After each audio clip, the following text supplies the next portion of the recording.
দীর্ঘ প্রায় 2 দশক পর কোনো গণমাধ্যমে মুখোমুখি সাক্ষাৎকার দিয়েছেন বাংলাদেশের অন্যতম প্রধান রাজনৈতিক দল বিএনপির ভারপ্রাপ্ত চেয়ারম্যান তারেক রহমান।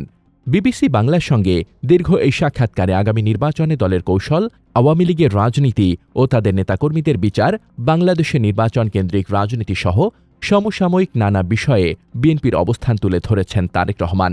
সাক্ষাৎকারটি নিয়েছেন বিবিসি বাংলার সাংবাদিক মীর সাব্বির ও বিবিসি বাংলার সিনিয়র সাংবাদিক কাদির কল্লোল। সেখানে তারেক রহমান আওয়ামী লীগের বিচার ও রাজনীতি করা না করা নিয়েও কথা বলেছেন। এ বিষয়ে তিনি কি বলেছেন সেটি থাকছে আমাদের এই বিশেষ পর্বে। রাজনৈতিক অঙ্গনের নানান ইতিহাস ও তথ্য পেতে আমাদের চ্যানেলটি সাবস্ক্রাইব করে বেল বাটনটি প্রেস করে রাখুন। বিবিসি বাংলা। আপনি জুলাইয়ের সময়ের কথা বলেছিলেন, সে সময়ের হত্যাকাণ্ডের কথা বলেছিলেন।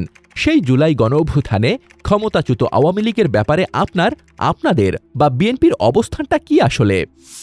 তারেক রহমান। দেখুন, আমি 17 বছর যাবৎ প্রবাস জীবনে আছি।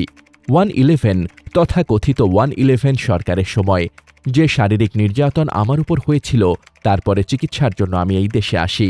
আমি যখন এখানে আসি, আমার ভাইকে আমি রেখে এসেছিলাম, ছোট ভাইকে। আমি যখন এই দেশে আসি, আমার সুস্থ মাকে আমি রেখে এসেছিলাম, একটি ঘর রেখে এসেছিলাম, যেই ঘরে আমি এবং আমার ছোট ভাই বড় হয়েছি, যেই ঘরে আমার বাবার স্মৃতি ছিল, যেই ঘরে আমাদের 2 ভাইয়ের সন্তানরা জন্মগ্রহণ করেছিল, যেই ঘরে আমার মায়ের বহু স্মৃতি ছিল, সেই স্মৃতিগুলোকে ভেঙে চুরে ধুলায় মিশিয়ে দেওয়া হয়েছে। যে ভাইকে আমি রেখে এসেছিলাম, সেই ভাই এখন আর নেই। যে সুস্থ মাকে রেখে এসেছিলাম, সেই সুস্থ মা এখন সুস্থ নেই। শুধু অসুস্থই নন, ওনার ওপরে মানসিক এবং শারীরিক নির্যাতনও করা হয়েছে। আমি আমার পরিবারের যে কাহিনী আপনাদের সামনে তুলে ধরলাম, এটিকে আপনারা কাহিনী বলুন বা সংগ্রাম বলুন, যেটাই বলুন না কেন, এটি শুধু আমার কাহিনী না বা আমার পরিবারের কাহিনী না। এরকম কাহিনী বাংলাদেশের শত না হাজার হাজার পরিবারের।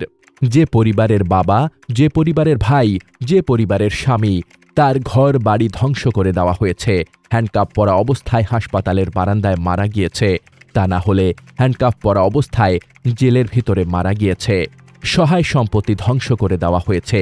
এই সকল অন্যায়, এই সকল হত্যা, এই সকল নির্যাতনের জন্য যারা দায়ী, যারা এসবের হুকুম দিয়েছে, তাদের প্রত্যেকের বিচার হতে হবে।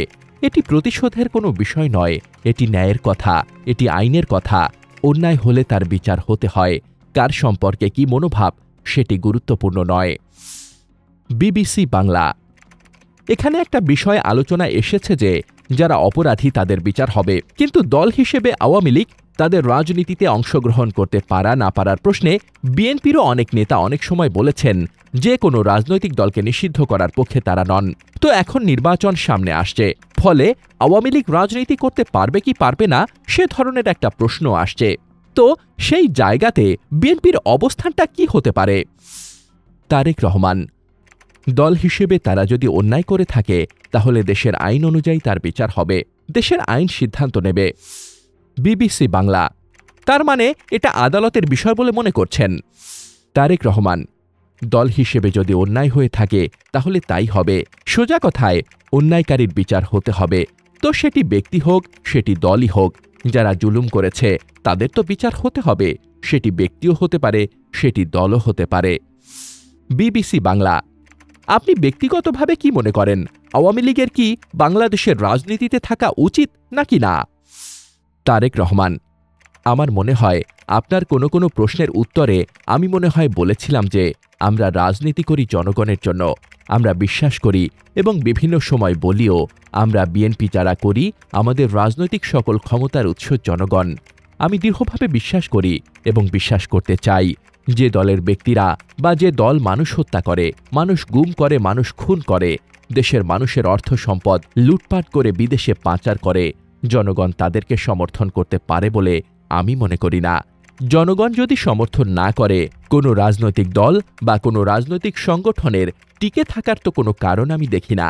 যেহেতু জনগণের শক্তিতে আমরা বিশ্বাস করি, জনগণের সিদ্ধান্তে আমরা বিশ্বাস করি, জনগণের সিদ্ধান্তের ওপরে আমরা আস্থা রাখতে চাই, এ বিষয়ে সবচেয়ে বড় বিচারক আমি মনে করি জনগণ।